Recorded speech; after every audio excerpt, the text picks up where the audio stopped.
नमस्कार दोस्तों, स्वागत है आपका आज के मुख्य समाचार में, जिसमें सबसे पहली और बड़ी खबर में आपको बताएंगे कि भारतीय सेना ने नए साल पर गलवान घाटी में फहराया तिरंगा।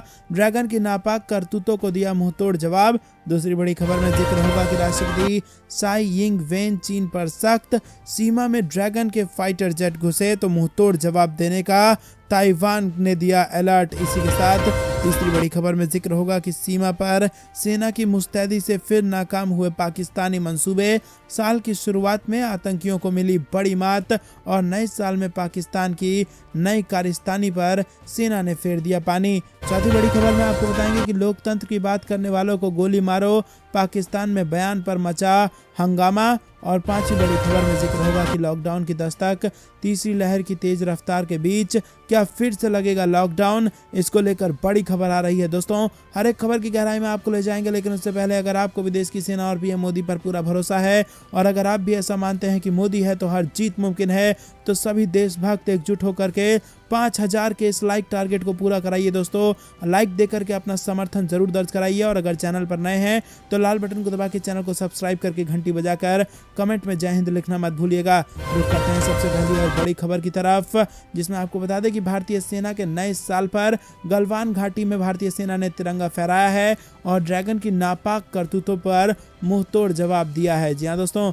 बेहद बड़ी खबर, चीन को जबरदस्त झटका मिला है। गलवान घाटी में तिरंगा लहराते भारतीय सैनिकों की तस्वीर के साथ भारत ने चीन के दुष्प्रचार का करारा जवाब दिया है। इस तस्वीर में गलवान नदी के निकट चौतरफा जमी बर्फ की चादरों के बीच जोशीले अंदाज में विशाल तिरंगा लहराते हुए भारतीय सैनिक गलवान घाटी में अपने प्रभुत्व का साफ संदेश दे रहे हैं।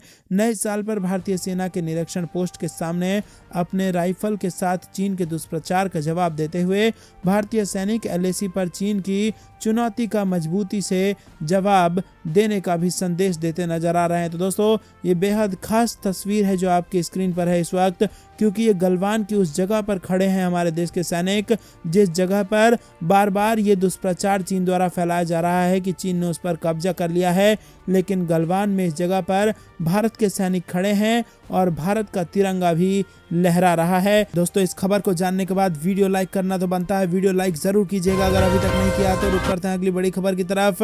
राष्ट्रपति साई इंग वेन ने चीन पर दिखाई शक्ति, सीमा में ड्रैगन के फाइटर जेट घुसे तो मुंह तोड़ जवाब देगा ताइवान। जी हां दोस्तों, आपको बता दें कि ताकतवर देश चीन के अड़ियल रुख के सामने छोटे से देश ताइवान की महिला राष्ट्रपति साई इंग वेन डटी हुई हैं और चीन के फाइटर जेट ने सोमवार को जब सीमा में घुसपैठ की कोशिश की तो ताइवान का एयर डिफेंस सिस्टम एलापिक चीन ने पहले एक फाइटर जेट ताइवान की एयर डिफेंस जोन में भेजा। उसके कुछ देर बाद कई जेट्स की घुसपैठ कराई। हालांकि ताइवान की एयरफोर्स भी इस दौरान अलर्ट पर थी। ताइवान की राष्ट्रपति साई इंग वेन ने चीन की ओर से लगातार बढ़ते सैन्य और कूटनीतिक दबाव के बीच अपनी स्वतंत्रता और लोकतंत्र को बनाए रखने की प्रतिबद्धता जताई है। अपने नए साल में संबोधन में राष्ट्रपति ने कहा कि लोकतंत्र और स्वतंत्रता कोई अपराध नहीं है और ताइवान हांगकांग को सपोर्ट करता रहेगा। रुक करते हैं अगली बड़ी खबर की तरफ। नए साल में पाकिस्तान की नई कारिस्तानी, सीमा पर सेना की मुस्तैदी से फिर नाकाम हुए पाकिस्तानी मंसूबे। साल की शुरुआत में आतंकियों को मिली बड़ी मात। जी हां दोस्तों, आपको बता दें कि यहाँ पर विश्व में हर देश नया वर्ष सेलिब्रेट कर रहा है और नए वर्ष पर हर देश नई ऊंचाइयों को छूने के संकल्प लेकर आगे बढ़ रहा है। वहीं पाकिस्तान शायद अपनी वर्षों पुरानी आदतों पर रिकॉर्ड बनाने पर जुटा हुआ है। अभी तो भारत से हर बार मुंह के खाने के बाद भी अपनी आदत से वो बाज नहीं आ रहा है। आए दिन पाकिस्तान के आतंकवादियों को भारतीय सेना मौत के घाट उतार रही है। बेचारा पाकिस्तान भूखमरी से भी जूझ रहा है, फिर भी अपने नापाक मंसूबों पर अडिग है। पाकिस्तान हमेशा से ही चाहता है कि किसी भी तरह से भारत में दहशत फैलती रहे, लेकिन हर बार की तरह पाकिस्तान के नापाक इरादों को एक बार फिर से भारतीय सेना ने नाकाम कर दिया है। सेना ने भारत पाकिस्तान सीमा पर नार्को टेररिज्म से जुड़े हथियार और मादक पदार्थ को बरामद किया है। रुक करते हैं अगली बड़ी खबर की तरफ। लोकतंत्र की बात करने वालों को गोली मारो, पाकिस्तान में बयान पर मचा जबरदस्त हंगामा। जी हां दोस्तों, पाकिस्तान पाकिस्तान के वरिष्ठ पत्रकार हसन निसार ने कहा कि पाकिस्तान की सभी पुरानी समस्याओं का समाधान तानाशाही है। निसार ने कहा कि जो भी व्यक्ति लोकतंत्र की बात करे उसे गोली मार देनी चाहिए। हसन निसार के बयान की पाकिस्तान में आलोचना भी हो रही है और लोग उन्हें बैन करने की मांग भी करने लगे हैं। रुक करते हैं अगली बड़ी खबर की तरफ। लॉकडाउन की दस्तक, तीसरी लहर की तेज रफ्तार के बीच क्या फिर से लगेगा लॉकडाउन? जी हां दोस्तों, देश में कोरोना वायरस और इसके नए वेरिएंट ओमिक्रॉन के मामले ने रफ्तार पकड़ ली है। हालात देखकर पता चलता है कि नई दिल्ली, महाराष्ट्र और पश्चिम बंगाल जैसे राज्यों में लॉकडाउन ही अब एक विकल्प बचा है। तीसरी लहर की आहट के बीच इन जगहों पर कोविड मामलों की संख्या बढ़ने के साथ ही धीरे धीरे कड़े प्रतिबंधों का दौर शुरू हो गया है। वहीं आपको बता दें दोस्तों कि देश में कोरोना वायरस और इसके नए वेरिएंट ओमिक्रॉन के मामले ने रफ्तार पकड़ ली है और राजधानी दिल्ली में थोड़ी पाबंदियां बढ़ा दी गई हैं। राज्य में अब वीकेंड कर्फ्यू लगा दिया गया है। शनिवार और रविवार को कर्फ्यू रहेगा और इस दौरान बेवजह घर से बाहर निकलने पर पाबंदी रहेगी। वहीं ज़रूरी सेवाओं को छोड़कर बाकी सारे सरकारी ऑफिस बंद रहेंगे। इस दौरान अधिकारी, कर्मचारी और उधर मुंबई में भी कोविड मामलों में होती बेतहाशा वृद्धि के मद्देनजर लगातार नई गाइडलाइन जारी की जा रही है, यानी शहर लॉकडाउन की ओर बढ़ने लगा है। रुक करते हैं अगली बड़ी खबर की तरफ। शराब माफिया पर बड़ी कार्रवाई, 2.5 करोड़ की संपत्ति कर ली गई है जब्त। जी हां दोस्तों, न्यायिक मजिस्ट्रेट के आदेश पर शराब माफिया के खिलाफ अम्बेडकर नगर एवं आजमगढ़ पुलिस ने बड़ी कार्रवाई करते हुए मित्तपुर स्थित मकान और बेशकीमती जमीन कुर्क कर दी है और इस दौरान उप जिलाधिकारी जलालपुर, सीओ, तहसीलदार के साथ कई थानों की पुलिस मौजूद रही। पिछले वर्ष मई महीने में जलालपुर सर्किल के जैतपुर, कटका, मालीपुर में जहरीली शराब पीने से दर्जन भर लोगों की मौत हो गई थी और उस समय हुई जांच में आजमगढ़ जनपद के मित्तपुर निवासी मोतीलाल गुप्त का नाम प्रकाश में आया था। रुक करते हैं अगली बड़ी खबर की तरफ। भाजपा के डर से अखिलेश यादव को भगवान कृष्ण के सपने आने लगे, सिद्धार्थनाथ सिंह का बड़ा बयान। जी हां दोस्तों, कैबिनेट मंत्री और प्रदेश सरकार के प्रवक्ता सिद्धार्थनाथ सिंह ने कहा कि भाजपा के डर से अब अखिलेश यादव को भगवान श्री कृष्ण सपने में आने लगे हैं। चलो अच्छा है, अखिलेश को बाबर और जिन्ना से फुर्सत मिली। मंगलवार को मीडिया से अनौपचारिक वार्ता में मंत्री जी ने कहा कि विश्वास रखना अखिलेश जी, योगी जी के और 5 साल आ रहे हैं और उसके बाद पूरी समाजवादी पार्टी को भगवान राम, कृष्ण और महादेव ही दिखेंगे और कुछ नहीं दिखेगा। लेकिन इसके पहले जो आपने राम भक्तों पर गोलियां चलाई थी उस पर तो आप माफ़ी मांग लो। प्रियंका गांधी पर निशाना साधते हुए उन्होंने कहा कि वो कहती हैं कि लड़की हूँ, लड़ सकती हूँ और इसी को लेते हुए बरेली में कार्यक्रम किया। बरेली में जो कार्यक्रम हुआ वहाँ भगदड़ हो गई। उसके साथ वहाँ कांग्रेसियों ने महिलाओं के साथ जो हरकतें और अभद्र व्यवहार किया है उसके कारण पुलिस ने FIR दर्ज कर कांग्रेसियों को बुक भी कर दिया है। रुक करते हैं अगली बड़ी खबर की तरफ।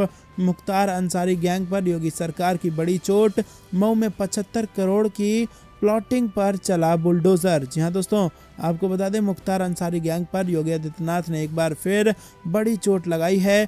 मऊ में मुख्तार के सहयोगी भूमाफिया गणेश मिश्रा समेत अन्य लोगों की करीब 75 करोड़ रुपए की 19 बीघा जमीन पर हुई अवैध प्लॉटिंग को ध्वस्त कर दिया गया है और सरायल खसी थाना क्षेत्र में हुई ध्वस्तीकरण की कार्रवाई के दौरान नगर मजिस्ट्रेट व क्षेत्राधिकारी के साथ फोर्स मौजूद रही। रुक करते हैं अगली बड़ी खबर की तरफ। फिरोजपुर में PM मोदी की रैली के विरोध में उतरे किसान, सुरक्षा में 10,000 जवान कर दिए गए तैनात। जी हां दोस्तों, PM मोदी की सुरक्षा में 10,000 के करीब जवान, पुलिस के जवान को तैनात किया गया है और जगह जगह CCTV कैमरे लगाए गए हैं। पंजाब के फिरोजपुर में 5 जनवरी को प्रधानमंत्री नरेंद्र मोदी PGI सैटेलाइट और इसके बाद एक रैली को भी वो संबोधित करेंगे। रुक करते हैं अगली बड़ी खबर की तरफ। उत्तर प्रदेश के चुनाव से ये बड़ी खबर आ रही है दोस्तों। 10,000 वोटर्स, 300 सीट पर सम्मेलन, नाराज ब्राह्मणों को मनाने को बीजेपी ने बनाया मास्टर प्लान। जी हां दोस्तों, उत्तर प्रदेश में एक बार फिर योगी सरकार के सपने को साकार करने के लिए भारतीय जनता पार्टी कोई कसर नहीं छोड़ना चाहती है।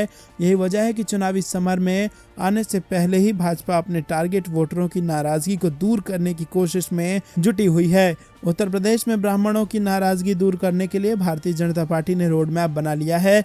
इसके लिए प्रदेश भर में ब्राह्मण सम्मेलन का आयोजन किया जाएगा। रुक करते हैं अगली बड़ी खबर की तरफ। जम्मू कश्मीर में फैले आतंकवाद पर अब अमेरिका करेगा प्रहार और जम्मू कश्मीर पुलिस की मदद करेगा अमेरिका। जी हाँ दोस्तों, केंद्रीय शासित प्रदेश जम्मू कश्मीर पुलिस के जवानों को आतंकवाद विरोधी अभियान चलाने के लिए जल्द ही अमेरिकी सिग सॉयर असॉल्ट राइफलें और पिस्तौल मिलेंगी और सेना ने पाकिस्तान से लगी नियंत्रण रेखा और चीन से लगी वास्तविक नियंत्रण रेखा की रक्षा करने में जुटे अपने जवानों को पहले ही अत्याधुनिक राइफलों से लैस किया हुआ है। अधिकारियों के अनुसार जम्मू और कश्मीर पुलिस शायद देश में पहली पुलिस है जिसे आधुनिक हथियार मिले हैं।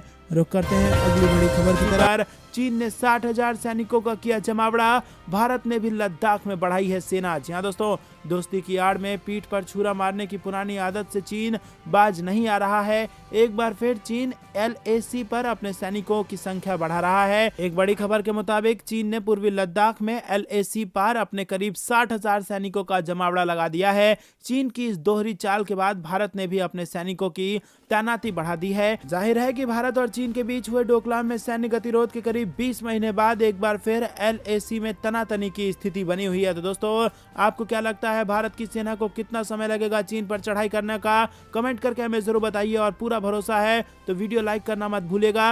रुक करते हैं अगली बड़ी खबर की तरफ। गणतंत्र दिवस पर बड़ी वारदात को अंजाम देना चाहता है पाकिस्तान, 3 जगह किया है घुसपैठ का प्रयास। जहां दोस्तों, जम्मू कश्मीर में गणतंत्र दिवस पर बड़ी आतंकी वारदात की पाकिस्तानी साजिश को सेना और सीमा सुरक्षा बल ने नाकाम कर दिया है और घने कोहरे की आड़ में अंतर्राष्ट्रीय सीमा पर जम्मू जिले के अरनिया, सांबा जिले के रामगढ़ तथा पुंछ जिले के बालाकोट में नियंत्रण रेखा पर 3 जगह आतंकियों ने घुसपैठ की कोशिश की है। सुरक्षा बलों ने अरनिया में एक घुसपैठिए को मार गिराया है, जबकि रामगढ़ में आतंकी हथियार छोड़ वापस भाग गए हैं। वहीं बालाकोट में भी आतंकियों के पांव उखड़ गए हैं और उन्हें वापस भगाना पड़ा। करीब 12 घंटे में 3 कोशिशों के बाद सरहद पर सुरक्षा कड़ी कर दी गई है। रुक करते हैं अगली बड़ी खबर की तरफ। जम्मू कश्मीर से बड़ी खबर। कुलगांव में सुरक्षा बल और आतंकियों के बीच मुठभेड़ शुरू, 2 आतंकी घिर गए। जहां दोस्तों, जम्मू कश्मीर के कुलगांव जिले के ओके इलाके में सुरक्षा बल और आतंकियों के बीच मुठभेड़ शुरू हो गई है। सुरक्षा बल को इलाके में आतंकियों के छिपे होने की सूचना मिलने के बाद तलाशी अभियान शुरू किया गया था और इलाके में 2 आतंकियों के छिपे होने की आशंका है। फिलहाल मुठभेड़ जारी है। रुक करते हैं अगली बड़ी खबर की तरफ। कोरोना से 54.62 लाख मौतें, अमेरिका में 10 दिन में 14,000 से ज्यादा उड़ानें रद्द। भारत बोला आपात बैठक करे WTO यानी कि वर्ल्ड ट्रेड ऑर्गेनाइजेशन। जी हाँ दोस्तों, भारत ने दुनिया में कोरोना वायरस संक्रमण के बढ़ते मामलों के बीच विश्व व्यापार संगठन के प्रस्तावित पैकेज पर विचार करने के लिए इसी महीने जेनेवा में WTO की आम परिषद की आपात बैठक बुलाने की मांग की है। इस पैकेज में पेटेंट से छूट का प्रस्ताव भी शामिल है और इस बीच दुनिया में अब तक कुल संक्रमित 29.07 करोड़ हो गए हैं, जबकि मृतक की संख्या 54,62,000 हो गई है। जी हाँ दोस्तों, इस कोरोना बीमारी ने अपने चपेट में 54 लाख से ज्यादा लोगों को ले लिया है। रुक करते हैं अगली बड़ी खबर की तरफ। सार्क समिट में भारत को बुलाने को लेकर बेचैन है पाकिस्तान, लेकिन क्या है मोदी सरकार का रुख? पाकिस्तान के विदेश मंत्री शाह महमूद कुरैशी के भारत को सार्क सम्मेलन के न्योते की बात दोहराने पर केंद्र की मोदी सरकार ने सधा हुआ रुख अख्तियार किया है। भारत सरकार के सूत्रों ने कहा कि पाकिस्तान के रुख ने ही सार्क सम्मेलन में रोड़ा अटका रखा है, न कि भारत ने। हालांकि भारत सरकार के सूत्रों ने सधी हुई प्रतिक्रिया देते हुए कहा कि भारत पाकिस्तानी विदेश मंत्री की ओर से सार्क सम्मेलन के न्योते को दोहराने पर सोच समझकर ही फैसला करेगा। सूत्रों ने कहा कि अभी तो केवल पाकिस्तान ने अपना न्योता दोहराया है, कोई औपचारिक ऐलान या तारीख नहीं बताई है और न ही कोई औपचारिक न्योता भेजा है। लिहाजा जब न्योता आएगा तब उस पर सोच समझकर भारत फैसला लेगा। रुक करते हैं अगली बड़ी खबर की तरफ। कांग्रेस की लड़की हूँ लड़ सकती हूँ मैराथन में भगदड़ जैसे हालात, ज्यादातर चेहरों से मास्क भी थे नदारद। जी हाँ दोस्तों, उत्तर प्रदेश के बरेली में कांग्रेस की लड़की हूँ लड़ सकती हूँ मैराथन में भगदड़ जैसे हालात देखने को मिला, जहां कई छात्राएं गिर भी गईं, जिससे कईयों को चोट पहुंची है। वीडियो में देखा जा सकता है कि कई महिलाओं और किशोरियों के चेहरे से मास्क भी गायब था। बिना मास्क के मैराथन में हिस्सा लेने वाली किशोरियों की काफी ज्यादा संख्या थी। जैसे ही दौड़ शुरू हुई, आगे की कुछ महिलाएं गिर गईं, जिसके बाद पीछे से आ रही भीड़ रुक नहीं रही थी। हालांकि वहां खड़े कई लोगों ने भीड़ को रोकने की कोशिश की, लेकिन फिर भी करीब 20 लड़कियां जमीन पर गिर गई थी और इस दौरान चीख पुकार भी मची। कई बच्चियों के जूते चप्पल सड़क पर बिखरे हुए थे। दोस्तों, रुक के एक और करीबी पर एक्शन। जूता कारोबारी मन्नू पर आईटी की रेड, 2 अन्य पर भी आगरा में कसा शिकंजा। जी हां दोस्तों, उत्तर प्रदेश विधानसभा चुनाव से पहले समाजवादी पार्टी से जुड़े लोगों पर ताबड़तोड़ छापे पड़ रहे हैं। अखिलेश यादव के करीबी बताए जा रहे अजय चौधरी के ठिकानों पर रेड के बीच अब नोवा शू एक्सपोर्ट के मालिक मन्नू अलग के घर पर आईटी विभाग की टीम ने छापेमारी कर रही है और बताया जा रहा है कि मन्नू अलग समाजवादी पार्टी के मुखिया अखिलेश यादव के करीबी रहे हैं। उत्तर प्रदेश के आगरा में आयकर विभाग की टीम जूता कारोबारियों के घर पर छापे मार रही है और जिसमें एक मन्नू अलग का भी घर है। अगली बड़ी खबर की तरफ। दिल्ली यूपी में बारिश का अलर्ट, बिहार में कोहरे के कारण तो श्रीनगर में बर्फबारी के चलते फ्लाइट्स पर भी असर। जी हां दोस्तों, उत्तर प्रदेश के मौसम पर पश्चिमी विक्षोभ यानी वेस्टर्न डिस्टर्बेंस का असर दिखाई दे रहा है। पहाड़ी राज्यों में बर्फबारी हो रही है तो मैदानी इलाकों में कोहरे और ठंड के बीच बारिश की गतिविधियां बढ़ने की संभावना बनी हुई है। मौसम विभाग की ओर से 3 दिन के दौरान उत्तर भारत के अधिकतर राज्यों में हल्की से मध्यम बारिश होने की उम्मीद है। राष्ट्रीय राजधानी दिल्ली और उत्तर प्रदेश में हल्की बारिश तो वहीं मध्य प्रदेश में कुछ जगहों पर तेज बारिश के साथ ओले पड़ने की आशंका जताई गई है। रुक करते हैं अगली बड़ी खबर की तरफ। पटरी से उतर गई है श्रीलंका की अर्थव्यवस्था, दिवालिया होने की कगार पर खड़ा है देश। या दोस्तों, श्रीलंका गहराते वित्तीय और मानवीय संकट में डूबता जा रहा है। महंगाई की रिकॉर्ड ऊंचाई, खाने की कीमतें में उछाल और महामारी की वजह से नुकसान के चलते श्रीलंका का खजाना खत्म होने की कगार पर खड़ा हुआ है। ऐसे में इस साल श्रीलंका के दिवालिया होने की आशंका है। ब्रिटिश अखबार गार्जियन की एक रिपोर्ट में कहा गया है कि देश को अगले 12 महीने में घरेलू और विदेशी कर्जों में अनुमानित 7.3 अरब डॉलर चुकाने की जरूरत है। इसमें जनवरी में $500 मिलियन का अंतर्राष्ट्रीय सॉवरेन बॉन्ड का पुनर्भुगतान भी शामिल है। वहीं नवंबर तक उपलब्ध विदेशी मुद्रा भंडार सिर्फ 1.6 अरब डॉलर था। कोरोना वायरस महामारी के प्रभाव और पर्यटन को हुए नुकसान के अलावा उच्च सरकारी खर्च और कर कटौती से राज्य के राजस्व में कमी ने गोतबाया राजपक्षे के नेतृत्व वाली सरकार के सामने मुसीबत खड़ी कर दी है। रुक करते हैं अगली बड़ी खबर की तरफ। गैस की कमी ने निकाली पाकिस्तानी एक्सपोर्ट की हवा, 15 दिन में $25 करोड़ का हुआ नुकसान। जी हां दोस्तों, आर्थिक संकट से जूझ रहे पाकिस्तान की मुश्किलें इन दिनों और बढ़ गई हैं और देश में नेचुरल गैस की किल्लत के कारण एक्सपोर्ट इंडस्ट्री बुरी तरह से प्रभावित हुई है। महंगाई की मार और करेंसी के कमजोर होने से देश की इकोनॉमी का पहले ही बुरा हाल है। देश के कुल एक्सपोर्ट में टेक्सटाइल की हिस्सेदारी करीब 60% है, लेकिन गैस की कमी के कारण पाकिस्तान के हाथ से ये सेक्टर भी फिसल सकता है। रुक करते हैं अगली बड़ी ज्यादा घातक IHU वेरिएंट मचा सकता है उससे भी बड़ी तबाही। जी हाँ दोस्तों, दुनिया भर में फिलहाल कोरोना के तेजी से फैलने वाले वेरिएंट ओमिक्रॉन से दहशत का माहौल है। इस बीच फ्रांस में वैज्ञानिकों ने एक और नए वेरिएंट IHU का पता लगाया है जो ओमिक्रॉन से भी ज्यादा तेजी से फैलता है। वैज्ञानिकों की खोज में सामने आए B.1.640.2 यानी IHU वेरिएंट के बारे में दावा किया जा रहा है कि ये टीका लगवा चुके और एक बार संक्रमित हुए लोगों को भी शिकार बना सकता है। शोधकर्ताओं का कहना है कि इस वेरिएंट के 46 म्यूटेशन हो सकते हैं जो ओमिक्रॉन के मुकाबले कहीं ज्यादा हैं। तो करते हैं अगली बड़ी खबर की तरफ। भारत के राफेल से डरा पाकिस्तान अपने सदाबहार दोस्त चीन से J-10 लड़ाकू विमान को खरीद रहा है। चीन ने J-10 को इजराइल के लवी लड़ाकू विमान की कॉपी करके तैयार किया है और इजराइल ने लवी लड़ाकू विमान को बनाने का प्रोजेक्ट आज से 34 साल पहले बंद कर दिया था। पाकिस्तान ने पिछले हफ्ते ऐलान किया था कि वो चीन से 25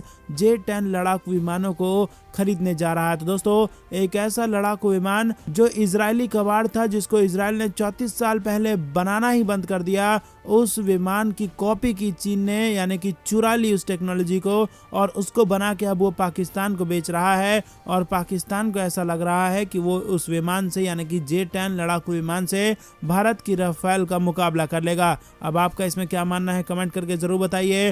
हंसी आ रही है तो हंसी करो।